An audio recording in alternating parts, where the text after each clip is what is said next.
الحمد للہ رب العالمین والصلاة والسلام علی سید الانبیاء والمرسلین اما بعد فاعوذ باللہ من الشیطان الرجیم بسم اللہ الرحمن الرحیم یا ایہا الناس انکا قادح الی ربک قدحا فملاقیہ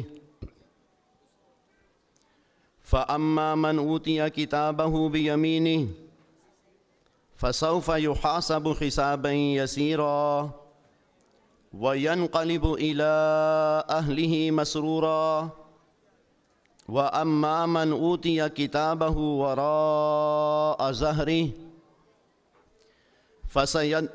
فسوف يدعو صبورا ويصلى سعيرا إنه كان في أهله مسرورا إنه ظن أن لن يحور بلى إن ربه كان به بصيرا صدق الله العظيم رب اشرح لي صدري ويسر لي أمري واحلل عقدة من لساني يفقهوا قولي اللهم ربنا ألهمنا رشدنا وأعذنا من شرور أنفسنا اللهم أرنا الحق حقا وارزقنا اتباعه وَأَرِنَا الْبَاطِلَ بَاطِلًا وَارْزُقْنَا اجْتِنَابَهُ اللهم وفقنا لما تحب وترضى وتقبل منا فإنك أنت السميع العليم آمین یا رب العالمین۔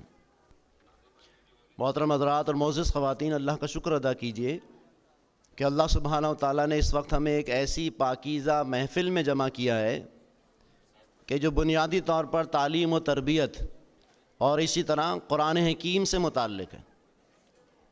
جب میں یہاں آیا تو ایک بڑی عجیب سی خوشی محسوس ہوئی کہ بعض اوقات یہ جو ریزلٹ ڈیز ہوتے ہیں ہماری اسکول، کالج اور یونیورسٹیز کے لائف میں، یہ بہت ہی امپورٹنٹ ہوتے ہیں، بہت اہم ہوتے ہیں، اس لیے کہ پورے سال کی، یہ پورے سیمسٹر کی محنت کا حاصل ہے کہ جو کہ دیا جاتا ہے۔ ان میں سے بعض نوجوان ایسے بھی ہوتے ہیں کہ جو فرسٹ، سیکنڈ اور تھرڈ پوزیشن لیتے ہیں، بعض ایوریج ہوتے ہیں اور کچھ ایسے بھی ہوتے ہیں کہ جو فیل ہو جاتے ہیں۔ بہرحال اس کیفیت سے بار بار گزرتے رہنے سے یہ فائدہ ہوتا ہے کہ ایک تذکیر اور یاد دہانی ہوتی ہے۔ میں نے جو آیات مبارکہ آپ کے سامنے تلاوت کی ہیں وہ سورۃ الانشقاق کی آیات ہیں۔ انشاءاللہ 15 منٹ مجھے دیے گئے ہیں، اس میں انشاءاللہ تذکیر و یاد دہانی کا فریضہ انجام دینا ہے۔ تذکیر و یاد دہانی سے مراد ہوتا ہے ان باتوں کو ریکال کرنا، ریمائنڈ کرنا کہ جو ہمیں پہلے سے معلوم ہے۔ کوئی نئی بات ہمیں معلوم نہیں ہوگی، اللہ کا شکر ہے ہم سب مسلمان ہیں۔ بعض اوقات ایسا ہوتا ہے کہ کچھ مصروفیات کی وجہ سے اکثر و بیشتر اہم باتیں ہمارے ذہنوں سے نکل جاتی ہیں۔ تو سورۃ الانشقاق کی آیات مبارکہ ہم کو ہمارے جو اصل فرائض ہیں، جو اصل مطلوب ہیں، اس کی طرف لے کے جائیں گی انشاءاللہ العزیز۔ سب سے پہلی بات پوائنٹس کے اعتبار سے اگر نوٹ کی جائے، انسان کا ایک المیہ ہے جو کہ بیان ہوا ہے۔ رب کائنات فرماتا ہے یا ایھا الانسان انکا قادح، اے انسان یقیناً تو مشقت میں ہے، الی ربک قدحا فملاقی، اور یہ مشقتیں جھیلتے جھیلتے تو اپنے رب کی طرف جا رہا ہے، فملاقی، اور بالآخر تو اس سے ملاقات کرنے والا ہے۔ چلیں صرف میری حوصلہ افزائی کے لیے یہ بتا دیجئے کہ ہم میں سے کتنے اس وقت ایسے تیار ہیں کہ جو اپنے رب سے ملاقات کرنا چاہتے ہیں؟ ہاتھ اٹھا کے اگر بتا دیں۔ رب سے ملاقات کی بات ہو رہی ہے، اللہ پاک ہم سب کو یہ ملاقات عطا فرمائے۔ بخاری شریف کی روایت ہے جس میں نبی علیہ الصلوۃ والسلام نے یہ بات ارشاد فرمائی کہ جو شخص اللہ سبحانہ و تعالیٰ سے ملنا چاہتا ہے، جو شخص اللہ سبحانہ و تعالیٰ سے ملنا چاہتا ہے، نبی صلی اللہ علیہ وسلم آپ ان کو بشارت دے دیجئے کہ معاف کیجئے گا، کہ اللہ سبحانہ و تعالیٰ بھی ان سے ملنا چاہتا۔ تو ایک خواہش بہرحال ہمارے دلوں میں ہونی چاہیے کہ ہم سب اللہ سبحانہ و تعالیٰ سے ملاقات کرنے والے ہیں۔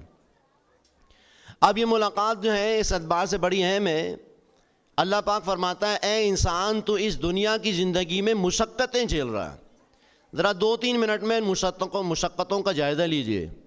انسان کی پیدائش سے لے کر مرنے تک مختلف نوعیتوں کے غم ہیں جو کہ انسان کو دیے گئے ہیں، مشقتیں دی گئی ہیں، رنج دیے گئے ہیں۔ بعض غم، بعض رنج، بعض مشقتیں وہ ہیں جو ہم اکثر و بیشتر جھیل جاتے ہیں، ہمیں پتہ ہی نہیں چلتا۔ رنج سے خوگر ہوا انسان تو مٹ جاتا ہے غم، مشکلیں اتنی پڑی مجھ پر کہ آسان ہو گئیں۔ مراد یہی کہ مشقتیں بعض اوقات روزگار کی ہوتی ہیں، پیدائش سے لے کر تعلیم، تربیت، اسی طرح بیماری، بے شمار مشقتیں ہیں جس سے ہر انسان گزر رہا ہے۔ تو یہ انسان کا المیہ ہے کہ ان مشقتوں سے گزر رہا ہے۔ اسی طرح اللہ کے فضل و کرم سے ان انسانوں میں سے جو مسلمان ہیں ان کو اور زیادہ مشقت میں ڈالا گیا، دینی فرائض کی ادائیگی کرنی ہے۔ آج صبح فجر کی نماز باجماعت پڑھنا، خاص طور پر کوئٹہ میں، پشاور میں، اسکردو میں، یہ ایک مشکل کام ہے، ٹیمپریچر مائنس میں ہے، لیکن اللہ کے بندے اور بندی صبح اٹھتے ہیں، فجر کی نماز کے لیے ادائیگی کا اہتمام کرتے ہیں۔ آسان تو نہیں ہے، لیکن بہرحال دینی فرائض ادا کرنے ہیں، نماز پڑھنی ہے، روزہ رکھنا ہے، اسی طرح اور دیگر فرائض۔ پھر اس سے بھی آگے بڑھ کر حلال روزی کمانی ہے۔ حلال روزی کمانا آج کے دور میں انتہائی مشکل سے مشکل تر ہو رہا ہے، لیکن بہرحال مشقت جھیلتے ہیں، کم سے کم پر گزارا کر کے حلال روزی کمانے کی کوشش کی جاتی ہے۔ پھر اسی طرح بچوں کی تعلیم و تربیت، اس حوالے سے میں غور کر رہا تھا، ذرا آپ بھی تجزیہ کیجئے گا کہ اگر اللہ پاک نے 2-4 اولاد عطا فرمائی، اللہ کی بہت بڑی نعمت ہے، تو ان کی تعلیم و تربیت میں ماہانہ، پھر سالانہ، پھر ایوریج اگر آپ نکالیں تو کتنا پیسہ ہمارا خرچ ہوتا ہے، کتنا پیسہ، کتنی تکالیف ہیں جو بہرحال انسان جھیلتا ہے۔ لیکن بہرحال اپنے بچوں کو اچھے سے اچھی تعلیم و تربیت کے لیے اعلیٰ اسکولوں میں، کالجز میں، یونیورسٹیز میں ایڈمیشن دلاتے ہیں۔ کم از کم 30 to 40% ہماری انکم کا، سیلری کا اکثر و بیشتر ہم اپنے بچوں کی تعلیم و تربیت پہ خرچ کر رہے ہوتے ہیں۔ تو یا ایھا الانسان انک کادح، اے انسان تو ہے ہی مشقت میں، الی ربک قدحا، اور یہ مشقتیں جھیلتے جھیلتے تو اپنے رب کی طرف جا رہا ہے، فملاقی، اور بالآخر اس سے ملاقات کرے گا۔ اب مشقت عظیم تر اس وقت ہو جائے گی خدا نخواستہ کہ جب رب سبحانہ و تعالیٰ سے ملاقات ہو اور خدا نخواستہ انسان شرمندگی کے ساتھ اپنے رب کے پاس جائے، خدا نخواستہ اس اسٹوڈنٹ کی طرح کہ جو محنت مشقت نہ کر پائے اور فیل ہو جائے، ایگزام میں فیل ہو جائے، تو کتنا زیادہ اس کو تکلیف ہوگی، شرمندگی ہوتی ہے اس کے پیرنٹس کو، اس کے گھر والوں کو۔ تو اللہ سے دعا کریں اللہ پاک ہمیں اس شرمندگی سے محفوظ فرمائے۔ البتہ یہ جو اللہ تعالیٰ سے ملاقات ہونی ہے اور ہونی ہے، تو اس کی تیاری کے لیے کیا کریں؟ کیا وہ اعمال ہیں جو کہ رب کائنات نے یا نبی علیہ الصلوۃ والسلام نے ہمیں بتائے ہیں کہ اگر ہم وہ کریں گے تو کامیاب ہو جائیں گے؟ اس حوالے سے بڑی پیاری حدیث ہے نبی کریم کی علیہ الصلوۃ والسلام رحمۃ للعالمین نے، مخبر اعظم نے ہمیں پہلے سے وہ ساری باتیں بتا دیں جو کرنے کے کام ہیں۔ اس حوالے سے ذرا اپنا بھی جائزہ لیجئے گا کہ ہم اپنا وہ کام کر پا رہے ہیں یا نہیں، یا خدا نخواستہ بھی جیسے ابھی ہم نے پڑھا ابلیس کی مجلس شورا کے حوالے سے، معاشی طور پر، معاشرتی طور پر، سیاسی طور پر، اسی طرح فیملی لائف کے اعتبار سے کتنے سارے اس کے ایجنڈے ہیں، کتنے سارے ایجنٹ ہیں جو کہ کام کرنے، خدا نخواستہ ہم اس کا شکار نہ ہو جائیں۔ بہرحال مختصر وقت میں صرف ریفرنس دیا جائے گا۔ نبی علیہ الصلوۃ والسلام نے فرمایا، نبی علیہ الصلوۃ والسلام نے فرمایا لا تزول قدم ابن آدم یوم القیامت حتی یسأل عن خمس، ابن آدم کے قدم بارگاہ خداوندی سے ہل نہ سکیں گے قیامت کے دن، یہاں تک کہ ان سے 5 باتوں کے بارے میں سوال نہ کر لیا جائے۔ These are the 5 questions to be asked۔ بس اگر آج کی محفل میں ان 5 سوالات کو اچھی طرح یاد کر لیں، ذہن نشین کر لیں، ان کی تیاری کی کوشش کر لیں، تو اللہ نے چاہا تو کامیاب ہو جائیں گے۔ پہلا سوال، ان عمرہ فیما افنا، عمر کہاں لگائی؟ عمر کتنی دی اللہ پاک نے ہمیں؟ ٹائم پیریڈ جیسے ایگزامینیشن میں 3 گھنٹے کا ٹائم ہوتا ہے، یہاں چند لاکھ گھنٹے دیے، 10 لاکھ، 20 لاکھ، 12 لاکھ، ایوریج نکال لیجئے، 60 to 70 ایئر تقریباً ہماری ایوریج عمر ہے، اور اس کو ملٹیپلائی کر لیجئے آورس میں، آسانی سے کر لیجئے۔ 12 لاکھ گھنٹے دیے گئے، ان 12 لاکھ گھنٹوں میں کیا کیا؟ پہلا سوال، ان عمرہ فیما افنا، عمر کس کام میں لگائی؟ کیا تمہارا آبجیکٹو تھا؟ جب ٹین ایجر تھے تو کیا آبجیکٹو تھا؟ جوان ہوئے تو کیا ہو گیا؟ جب 40 سال کے عمر ہے تو تمہارا جو آبجیکٹو کیا بن گیا؟ یہ سارے آبجیکٹیوز ہمارے جو ہیں ہمارے ذہن میں ڈیسک ٹاپ پہ رہنے چاہیے. سب سے پہلا سوال عن عمرہ فیما افنا. دوسرا اہم سوال وعن شبابہ فیما ابلاہ. اس زندگی کا اہم ترین حصہ کون سا ہوتا؟ وہ جوانی. در جوانی توبہ کردن شیوہ پیغمبری. جوانی کس کام میں لگائی؟ جوانی میں تمہاری صلاحیتیں جب جوان تھیں، توانائی تھی، تو کیا کام کیا؟ کیا آبجیکٹیوز حاصل کیے؟ اس کے بارے میں جواب دہی کرنی ہے. تیسرا سوال وَأَمْ مَالِهِ مِنْ أَيْنَ اكْتَسَبَا. مال کہاں سے کمایا اور سورس آف انکم کیا تھا؟ رضوان بھائی کی اجازت سے تھوڑی تنقید کر لوں. آج ہمارا تعلیمی نظام اکثر و بیشتر، برا نہیں منائیے گا، اسکول کالج اور یونیورسٹیز کی طرح نکالیے کہ ایوریج 20 سال تقریباً لگتے ہیں. 2.5 سال سے لے کر 25 سال کی عمر کا نوجوان لڑکا لڑکی ہمارا اسکول کالج اور یونیورسٹیز جا رہا ہے. کئی گھنٹے، کئی لاکھ روپے، پیسے، صلاحیتیں لگ رہی ہیں. حاصل کیا ہو رہا ہے؟ ایک ایسی ڈگری بہرحال کہ جو دنیا میں ایک اچھی نوکری دلا سکے. تو اکثر و بیشتر ہمارا تعلیمی نظام الا ماشاء اللہ سوائے پیسہ کمانے کی مشین بنانے کے اور کچھ نہیں بنا رہا. اخلاقی تربیت نہیں ہو پا رہی. تعلیم و تربیت ایک اچھا انسان، باعمل انسان، با کردار مسلمان بنایا جائے، اس تعلیمی نظام سے اکثر و بیشتر یہ آؤٹ کم نہیں. بلکہ اکبر الہ آبادی کا ایک شعر سنا دیتا ہوں تو بات واضح ہو جائے گی. یوں قتل سے بچوں کے بدنام نہ ہوتا، یوں قتل سے بچوں کے بدنام نہ ہوتا، افسوس کہ فرعون کو کالج کی نہ سوجی. آج کالج اور یونیورسٹیز کا حال دیکھ لیجیے، اکثر و بیشتر اللہ ماشاءاللہ وہ آپ کے سامنے. بہرحال اکثر و بیشتر ہمارا تعلیمی نظام، ہمارا سیاسی نظام، ہمارا معاشی نظام، اور ایک اور خطرناک حملہ جو اس وقت ہمارے معاشرے پر ہوا ہے وہ ہے سوشل میڈیا. لہذا سوشل میڈیا کے امپیکٹس شاید ہم اس کا تصور بھی نہیں کر سکتے کہ جو آج ٹین ایجز پر یا نوجوانوں پر اثر انداز ہو رہے ہیں. تو بہرحال وَعَنْ شَبَابِهِ فِيمَا أَبْلَاهُ. جوانی کس کام میں لگائی؟ جواب دو.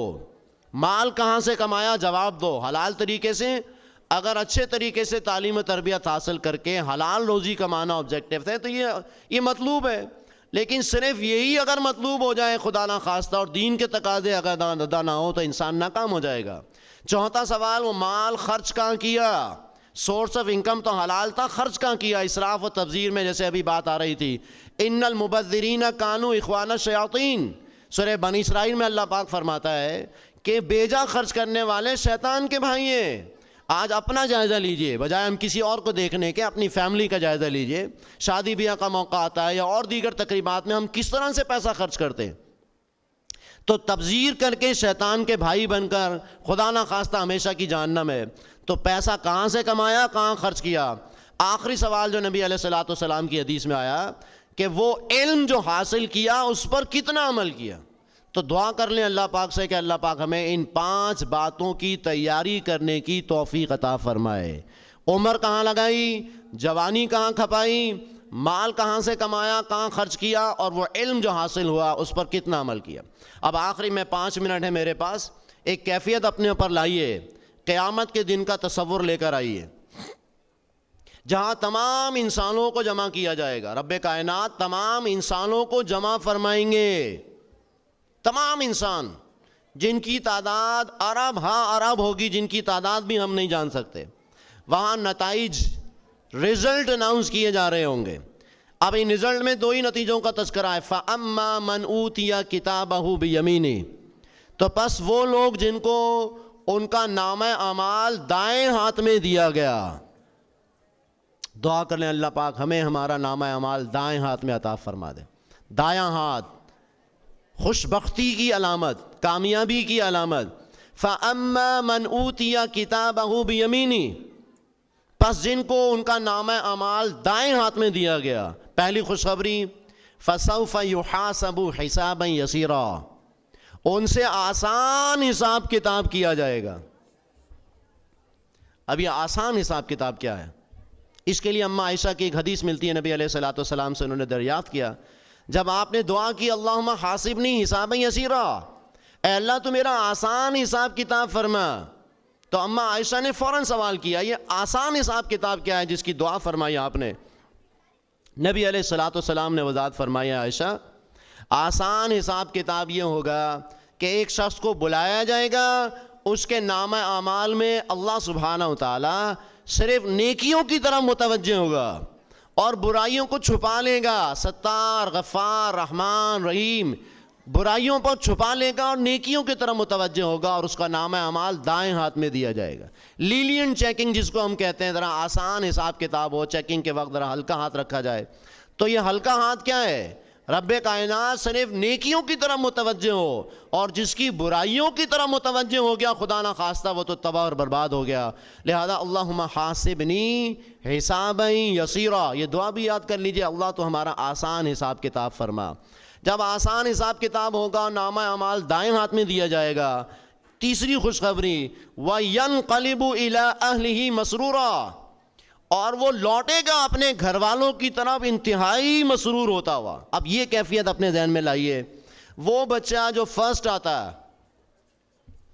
کلاس میں فرسٹ آیا یا اسکول میں فرسٹ آیا یا کالج میں فرسٹ آیا, جب اس کو اس کا نامہ اعمال دیا جاتا ہے, اناؤنسمنٹ ہوتی ہے, تالیاں بجتی ہیں, یا یہاں ماشاء اللہ کہا جا رہا ہے, بہت ہی اچھی بات دیکھی میں نے یہاں, پازیٹیو بات, کہ بجائے تالیاں بجا کر بچوں کو اپریشیٹ کرنے کے ماشاء اللہ سبحان اللہ کہا جائے. یہ دینی شاعر ہیں, تالیاں بجانا ہمارا کام نہیں ہے, ویسے بھی تالیاں جو بجاتا ہے آپ جانتے ہیں کون لوگ ہوتے ہیں. تو بہرحال ماشاء اللہ سبحان اللہ کہہ کے اپریشیٹ کیا جائے. اب یہ بچہ, یہ وہ شخص جس کو نامہ اعمال دائیں ہاتھ میں دیا جائے گا, وَيَنْقَلِبُ إِلَىٰ أَهْلِهِ مَسْرُورًا.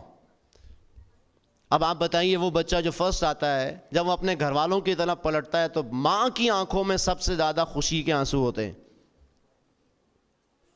کیونکہ یاد رکھیے ہماری کسی بھی خوشی, ہماری کسی بھی کامیابی کے پیچھے ہمارے پیرنٹس ہیں. ہم کچھ بھی بن جائیں, بڑے سے بڑے عالم بن جائیں, مفتی بن جائیں, فلسفی بن جائیں, لائر بن جائیں, ڈاکٹر بن جائیں, یاد رکھیے ہماری کامیابیاں ڈیپینڈ کرتی ہیں ہمارے پیرنٹس پر. لہذا سب سے زیادہ خوش ہوتے ہیں ماں باپ, اپریشیٹ کرتے ہیں, آنکھوں میں خوشی کے آنسو ہوتے ہیں. اسی طرح قیامت کے دن وَيَنْقَلِبُ إِلَىٰ أَهْلِهِ مَسْرُورًا, جب وہ لوٹے گا اپنے گھر والوں کی طرف بڑا خوش و خرم, اس کے ماں باپ خوش ہوں گے. اور یہاں تو حفظ قرآن کا سلسلہ بھی الحمدللہ ایک اور خوشی کی بات ہے کہ حفظ قرآن جیسی عظیم نعمت بچوں کو اگر دے دی جائے, حافظ قرآن بنا دیا جائے, تو دنیا اور آخرت دونوں میں انشاءاللہ کامیابی ملے گی. بہرحال میری دعائیں آپ لوگوں کے ساتھ ہیں. آپ لوگ اللہ سبحانہ و تعالیٰ جو محنت کر رہے ہیں, اللہ کے فضل و کرم سے اللہ تعالیٰ آپ کو اور اخلاص اور استحکام اور استقامت عطا فرمائے دین کے اس کام میں. آج کے دور میں دین کی خدمت بہت بڑی خدمت ہے. تو بہرحال آخری بات, وَأَمَّا مَنْ أُوتِيَ كِتَابَهُ وَرَاءَ ظَهْرِهِ, پس جس کو اس کا نامہ اعمال اس کی پیٹھ کے پیچھے سے دیا گیا. پیٹھ کے پیچھے سے کیوں دیا جائے گا, اس کے لیے مختلف اقوال ہیں. بعض نے کہا کہ ہاتھ پیچھے کر لے گا, جیسے وہ بچہ یا بچی جو فیل ہونے والا ہو, وہ چاہتا کیا ہے رزلٹ ہی اناؤنس نہ ہو, یا رزلٹ دے تو پیچھے کر لیتا ہے ہاتھ شرمندگی کی وجہ سے. بعض نے کہا کہ شاید شرمندگی کی وجہ سے ہاتھ پیچھے کر لے گا, زبردستی دیا جائے گا. بعض نے کہا یہ مجرم ہوں گے, ان کے ہاتھ بندھے ہوئے ہوں گے, لہذا ان کو زبردستی وہ نامہ اعمال دیا جائے گا. نتیجہ کیا ہوگا, وَأَمَّا مَنْ أُوتِيَ كِتَابَهُ وَرَاءَ ظَهْرِهِ فَسَوْفَ يَدْعُو ثُبُورًا, پہلا رد عمل, پہلا ریئیکشن یہ آئے گا کہ وہ اپنی موت کو پکارے گا. فَسَوْفَ يَدْعُو ثُبُورًا وَيَصْلَىٰ سَعِيرًا, اور دہکتی ہوئی آگ میں گرے گا. اور دہکتی ہوئی آگ میں کیوں گرے گا, وَيَصْلَىٰ سَعِيرًا إِنَّهُ كَانَ فِي أَهْلِهِ مَسْرُورًا. اب اس پہ ذرا جائزہ لیجئے گا 2 منٹ ضرور, گھر جا کر ضرور, کہ وہ اپنے گھر والوں میں بڑا مسرور تھا, مگن تھا, اس کو فکر ہی کوئی نہیں تھی. گھر میں اللہ کے احکامات نافذ ہیں یا نہیں, گھر میں حلال روزی آ رہی ہے یا نہیں, میری بیوی, میرے بچے, میرے گھر والے اللہ کے دین پر عمل کر رہے ہیں یا نہیں, اس کی اگر ہمیں فکر نہیں ہے خدا نہ خواستہ, اور صبح سے شام تک, رات گئے تک سارے مال کمانے میں لگے ہیں, اور اپنے گھر میں اللہ کا دین نافذ نہیں کر پا رہے, اسکرین کے ذریعے خاص طور پر نوٹ کیجئے گا, اسکرین چاہے وہ 7 انچ کی ہو یا 70 انچ کی, ہمارے قبضے میں نہیں ہے. ابلیس نے پوری طرح سے اس کو کنٹرول کیا ہوا ہے, جنسی آوارگی, SSS فارمولے کے ذریعے, سپورٹس. آج کراچی کی اکثر و بیشتر شرائیں بند ہیں. کیوں بند ہیں کہ کوئی بتائے گا, مین اسٹریم پر جو مین آپ کا جو روڈ ہے وہ بند ہے، کیونکہ سری لنکا پاکستان کا ٹیسٹ میچ ہو رہا ہے، دنیا کا اہم ترین کام ہو رہا ہے اس وقت پاکستان میں. تو سپورٹس ایکٹیویٹیز ہوں، اسی طرح جنسی آوارگی سیکسول انارکی ہو، اسی طرح اور دیگر اسکرین کے ذریعے یہ ساری چیزیں ہیں. تو اگر میرے گھر پر اس اسکرین کا مس یوز ہو رہا ہے، غلط استعمال ہو رہا ہے، تو ذمہ دار میں ہوں. لہذا اللہ سے دعا کریں اللہ پاک ان چیزوں کا ہمیں صحیح استعمال کرنے کی توفیق عطا فرمائے. فَأَمَّا مَنْ أُوتِيَ كِتَابَهُ وَرَاءَ ظَهْرِهِ فَسَوْفَ يَدْعُو ثُبُورًا وَيَصْلَىٰ سَعِيرًا إِنَّهُ كَانَ فِي أَهْلِهِ مَسْرُورًا إِنَّهُ ظَنَّ أَن لَّن يَحُورَ. اسے احساس ہی نہیں تھا کہ حساب کتاب بھی ہونے والا ہے. لہذا اللہ سے دعا کریں اللہ پاک ہمیں اس جواب دہی کے احساس کے ساتھ گھر میں تیاری کرنے کی توفیق عطا فرمائے. آخری بات یہی ہے کہ اس طرح کی محفلوں میں آ کر ایک تذکیر اور یاد دہانی مطلوب ہوتی ہے. جیسے یہاں پر ابھی رزلٹ اناؤنس ہوگا یا بعد میں ہوتا ہوگا، تو ایسے ہی قیامت کے دن ایک دن آئے گا جس دن رزلٹ کی اناؤنسمنٹ ہے، ڈے آف ججمنٹ ہے. لہذا دعا کریں اللہ پاک سے کہ اللہ پاک ہمیں ہمارے گھر والوں سمیت جنت الفردوس میں اعلیٰ مقام عطا فرمائے، اور جہنم اور جو ابلیس ہے، شیطان ہے، اس کے ہر ایجنڈے سے، ہر طرح کی سازشوں سے اللہ پاک اس کو ہمیں سمجھنے کی اور ان سے بچتے رہنے کی توفیق عطا فرمائے. جزاکم اللہ خیرا احسن الجزاء. اقول قولی ھذا واستغفر اللہ لی ولکم ولسائر المسلمین والمسلمات.